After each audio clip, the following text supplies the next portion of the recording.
ഷഫീഖ് താമരശ്ശേരിയിലേക്ക് കൂടി പോവുകയാണ്. ഷഫീഖ്, ഇത് മാധ്യമ സ്വാതന്ത്ര്യത്തിന് മേലുള്ള കടന്നുകയറ്റം എന്നുള്ളതിനപ്പുറത്ത് ചില വിഷയങ്ങൾ കൂടി ഉണ്ടല്ലോ. ഇതിന്റെ ഒരു രാഷ്ട്രീയം നമ്മൾ പറഞ്ഞു തന്നെ പോകണം. കാരണം മെറ്റ ഒരു വാർത്ത നീക്കം ചെയ്യണമെങ്കിൽ അതിന് മെറ്റ മാനദണ്ഡമാക്കുന്ന കാര്യങ്ങൾ എന്താണെന്നുള്ളത് നമുക്കൊക്കെ അറിയാവുന്നതാണ്. അപ്പോ ഒരു കലാപാഹ്വാനത്തിന് ശ്രമിക്കുന്നതാണോ, അല്ലെങ്കിൽ ഒരു വിഭാഗീയത സൃഷ്ടിക്കുന്നതാണോ, അങ്ങനെ വ്യക്തമായ കാരണങ്ങളുണ്ട്.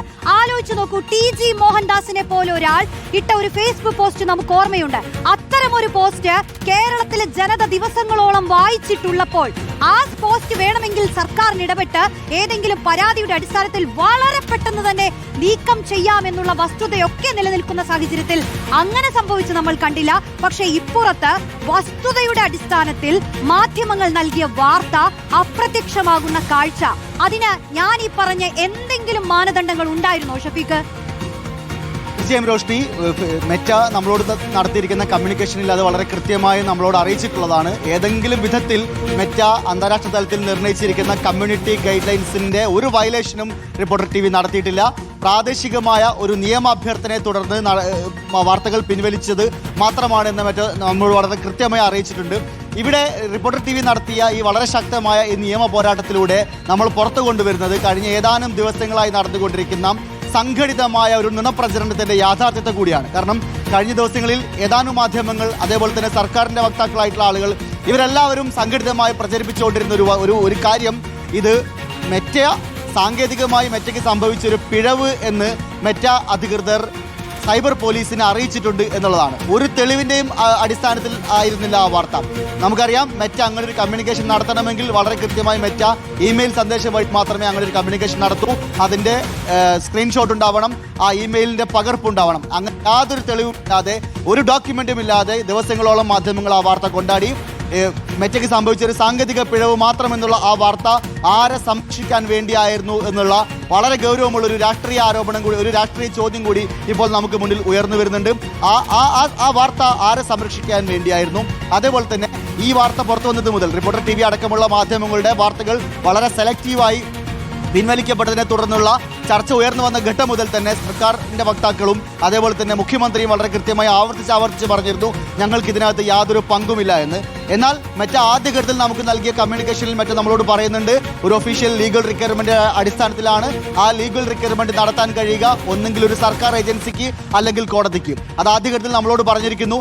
രണ്ടാം ഘട്ടത്തിൽ ഇപ്പോൾ നമ്മൾ നടത്തിയ നീണ്ട നിയമ പോരാട്ടം, നമ്മൾ എല്ലാ വാർത്തകളും, നമ്മൾ ആദ്യഘട്ടത്തിൽ നൽകിയ മുഴുവൻ വാർത്തകളുടെയും ലിങ്ക് മെറ്റയ്ക്ക് നൽകിക്കൊണ്ട് നമ്മൾ മെറ്റയോട് വിശദീകരിച്ചിട്ടുണ്ട്. കേരളത്തിലുള്ള എല്ലാ മാധ്യമങ്ങളും നൽകിയിട്ടുള്ള പൊതുവാർത്തകൾ മാത്രമാണ് നമ്മൾ നൽകിയിരിക്കുന്നത്. ഏതെങ്കിലും വിധത്തിൽ അതൊരു തെറ്റായ വാർത്തയല്ല. അങ്ങനെ സ്ഥിരീകരിക്കപ്പെടുന്ന വാർത്തകളുടെ വിശദമായ ലിങ്കുകളും മറ്റ് മാധ്യമങ്ങൾ നൽകിയ വാർത്തകളുടെ റിപ്പോർട്ടുകളും എല്ലാം അടക്കം മെറ്റയ്ക്ക് വളരെ കൃത്യമായി നമ്മൾ നൽകിയ മെയിൽ കമ്മ്യൂണിക്കേഷനിൽ മെറ്റ നമ്മളോട് അത് സ്ഥിരീകരിക്കുന്നു. ഇത് ഏതെങ്കിലും വിധത്തിൽ നിങ്ങൾ ഒരു കമ്മ്യൂണിറ്റി സ്റ്റാൻഡേർഡ്സ് വയലേഷൻ നടത്തിയിട്ടില്ല, പ്രാദേശികമായ ഒരു ലീഗൽ റിക്വയർമെന്റ് അടിസ്ഥാനത്തിലാണ്.